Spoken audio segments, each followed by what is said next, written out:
സലീം കുമാറിനെ കുറിച്ചുള്ള അഭിനയത്തിൻ്റെ ശൈലിയെക്കുറിച്ചുള്ളൊരു അഭിപ്രായം ഞാൻ നേരിട്ട് പറഞ്ഞത് ഞങ്ങൾ 2017 തോന്നുന്നു 2017 കറുത്ത ജൂതൻ സംഗീത തിയേറ്ററിൽ ഞങ്ങൾ കാണിച്ചിട്ട് അന്നേരം നേരിട്ട് സംസാരിച്ചപ്പോഴാണ് ഒരു അധ്യാപികയോട് പരിഭവിക്കില്ല എന്നുള്ള ഒരു മനോഭാവം കൊണ്ടായിരിക്കും ഞാൻ സലീമിനോട് നേരിട്ട് പറഞ്ഞു, ആദ്യകാലങ്ങളിൽ സലീം കുമാറിൻ്റെ അഭിനയം ഞാൻ മനസ്സിൽ കരുതാറുണ്ട്. വേറെ ആരെങ്കിലുമൊക്കെ പറയുന്നുണ്ടോ എന്ന് എനിക്ക് അറിഞ്ഞുകൂടാ. ഞാൻ പറയും ഇങ്ങനെ ലോവർ ജാവ് കൊണ്ടാണ് അഭിനയിക്കാറ്. ആ ലോവർ ജാവിൻ്റെ പ്രത്യേകത വെച്ചാണ്, ഈ കാര്യത്തിൻ്റെ ആ പ്രത്യേകത വെച്ചാണ് ആ ഒരു ശൈലിയിലേക്ക് എത്തിയതും. അതിനു മുമ്പ് വരെ കുറേ കാലങ്ങളായി ഒരു അണ്ടർ എസ്റ്റിമേറ്റ് ചെയ്യപ്പെട്ട ഒരു കലാകാരനായിരുന്നു വാസ്തവത്തിൽ സലീം കുമാർ.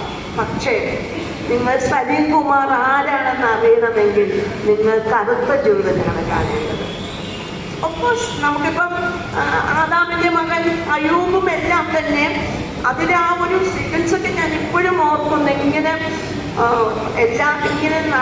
നടന്നു പോകുന്ന ആ വൃദ്ധൻ്റെ ആ കാലുകളിൽ പോലും നമ്മൾക്ക് ആ തളർച്ച നമുക്ക് അറിയാൻ പറ്റും. അത്രത്തോളം ആദാമിൻ്റെ മകൻ അപൂർവൊക്കെ ഉണ്ട്. പക്ഷെ എങ്കിലും ഇവിടെ ബാക്കി വെച്ച് പോയ സലീം കുമാറിൻ്റെ ഇന്ന് അനുസ്മരണമുണ്ട്, ടീച്ചർ വരുമോ എന്ന് ജോർജ് വിളിച്ചപ്പോൾ ഞാൻ ആലോചിക്കേണ്ടി വന്നില്ല. തീർച്ചയായും വരുമെന്ന് പറഞ്ഞതിന് കാരണം ഈ കറുത്ത ജൂതനെ കുറിച്ച് പറയണം, നിങ്ങളുടെ ശ്രദ്ധയിൽപ്പെടുത്തണം. ചിലർ കണ്ടു കാണും അത് തിയേറ്ററിൽ പോലും എത്തിയിരുന്നില്ല എന്നുള്ളതായിരുന്നു അതിൻ്റെ ഏറ്റവും വലിയ വിഷമം. 5 റോളുകളാണ് അദ്ദേഹം അതിനകത്ത് എടുത്തിരിക്കുന്നത്. നമ്മൾ കാണുന്ന സലീമെ അല്ല അതിനകത്ത്. കറുത്ത ജൂതൻ അത്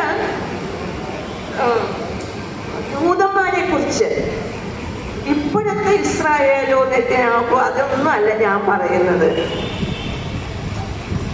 1-ാം നൂറ്റാണ്ടിൽ തന്നെ ഏറ്റവും അധികം ഈ വംശീയമായ പലായനങ്ങളുടെ ദുരിതങ്ങളെ അനുഭവിച്ച് കൊച്ചിയിലെത്തിയ ഒരു കൂട്ടരിലേക്ക് ഒരു ജൂതന്മാരെ കുറിച്ചുള്ളൊരു ഡോക്യുമെൻ്ററി ചെയ്യണമെങ്കിൽ ക്യാമറയും കൊണ്ട് എല്ലാവരും മട്ടാഞ്ചേരിയിൽ പോവുകയും വെളുത്ത ജൂതന്മാരെ കാണുകയും സിനഗോഗ് എടുക്കുകയും ചെയ്യുമ്പോൾ നമ്മുടെ സലീം ചെയ്തത് മാള, ചറായി, ചേന്നമംഗലം ആ സൈഡിലൊക്കെയുള്ള ഈ മലബാറി ജൂതൻ എന്ന് പറയുന്ന കറുത്ത ജൂതന്മാരെ കുറിച്ച് പറയാനാണ്. അപ്പോൾ ആ അദ്ദേഹം ഹൈലൈറ്റ് ചെയ്യുന്ന ഈ കറുപ്പിന് ഒരു വംശത്തെ കുറിക്കാൻ തന്നെ കറുത്ത ജൂതനെന്നും വെളുത്ത ജൂതനെന്നും പറയുമ്പോൾ തന്നെ സമൂഹത്തിൻ്റെ ആ സമുദായത്തിനോടുള്ള മനോഭാവം നമുക്ക് ആദ്യം തന്നെ ആ ക്രെഡിറ്റ് നമുക്ക് കിട്ടുന്നുണ്ട്. കറുത്ത ജൂതന്മാരെ കുറിച്ചാണ് അദ്ദേഹം പറഞ്ഞത്. വളരെ വിരലിലെണ്ണാവുന്നവരെ 91 സെൻസസിലെങ്ങാണ്ടാ തോന്നുന്നു 120 പേരൊക്കെയാണ് മട്ടാഞ്ചേരിയിലുണ്ടായിട്ടുള്ളത്. ഇപ്പോൾ അതും കഴിഞ്ഞു 7 പേര് അങ്ങനെയൊക്കെ എപ്പോഴെപ്പോഴും സ്റ്റാറ്റസ് ഇട്ടണം. ഇപ്പം ആരും ഇല്ലെന്നാണ് എനിക്ക് തോന്നുന്നത്. അപ്പോൾ അവരെക്കുറിച്ച് അത് ശരിക്കും ഒരു ഡോക്യു ഫിക്ഷൻ പോലെ തന്നെയാണ് എടുത്തിരിക്കുന്നത്. ഒരു സിനിമയുടെ ശക്തി എന്ന് പറയുന്നത് വിഷ്വൽസ് ആണെന്ന് എല്ലാവർക്കും അറിയാം. ആ വിഷ്വല് വളരെ ഫലവത്തായി ഒരു കാക്കക്കൂട്ടം വരുന്നുണ്ട് അതിനകത്ത്. ഈ കാക്കയൊക്കെ വളരെ സിംബോളിക്കാണ്.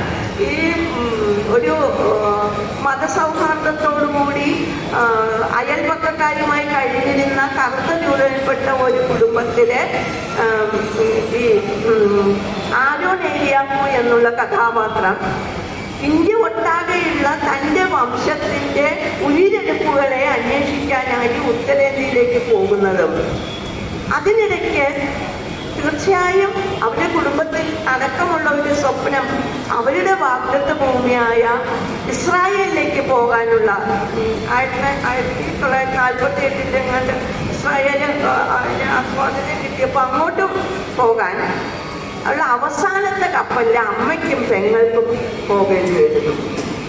ഒരു വർഷത്തിനകം തിരിച്ചു വരുമെന്ന് പറഞ്ഞുകൊണ്ടാണ് ഈ സലീം കുമാറിന്റെ കഥാപാത്രം ആരോട് പോകുന്നത്. പക്ഷെ ചില കാരണങ്ങളാൽ വരാൻ വൈകുന്നു. പിന്നീട് കുറേ വർഷത്തിന് ശേഷം തൻ്റെ സ്ഥലത്ത് മാളയിലെത്തുമ്പോൾ അവിടെ ആ സലീം കുമാർ ചോദിക്കുന്ന അത് ആ സൗണ്ട് റെൻഡറിങ് ഒക്കെ ഡയലോഗ് റെൻഡറിങ് ഒക്കെ ഉണ്ട്. എങ്ങനെയാ ഗൗതംകുട്ടിയെ എൻ്റെ വീട് മാള തപാൽ ഓഫീസായി മാറിയത്? അപ്പോൾ അതോടുകൂടി അരുൺ എന്നുള്ള ആ കറുത്ത ജൂതന്റെ ഐഡന്റിറ്റി സ്വന്തം സ്ഥാപിച്ചെടുക്കേണ്ടത് അയാളുടെ കൂടി ആവശ്യമായി വരികയും അതിനു വേണ്ടിയുള്ള യാതനകളും അതോടൊപ്പം തന്നെ ഒരു കാക്കക്കൂട്ടം എപ്പോഴും ഈ ആരോണിനെ ശല്യം ചെയ്യുന്നുണ്ട്. വർഷങ്ങൾക്ക് ശേഷം തിരിച്ചു വന്ന ആരോണിനെ കാക്കകൾ തിരിച്ചറിഞ്ഞെങ്കിലും ആ സ്വത്വത്തെ കാക്കകൾ തിരിച്ചറിഞ്ഞെങ്കിലും പക്ഷേ ഈ നാട്ടുകാർ തിരിച്ചറിയുന്നില്ല, രേഖകളിലില്ല, റവന്യൂ അഡ്രസ്സില്ല. അതെല്ലാം അടുത്ത അയൽവക്കവും പഞ്ചായത്ത് അധികൃതരും എല്ലാം കൈയടക്കുകയാണ് ചെയ്യുന്നത്. അയാളുടെ ചെമ്മീൻകെട്ട് അവസാനം അയാളെ വെട്ടിനുറുങ്ങിയപ്പോഴൊക്കെ ഇന്നത്തെ യുദ്ധ സാഹചര്യത്തിൽ ചേർത്ത് വെക്കാവുന്ന ധാരാളം ഡയലോഗുകളുണ്ട്.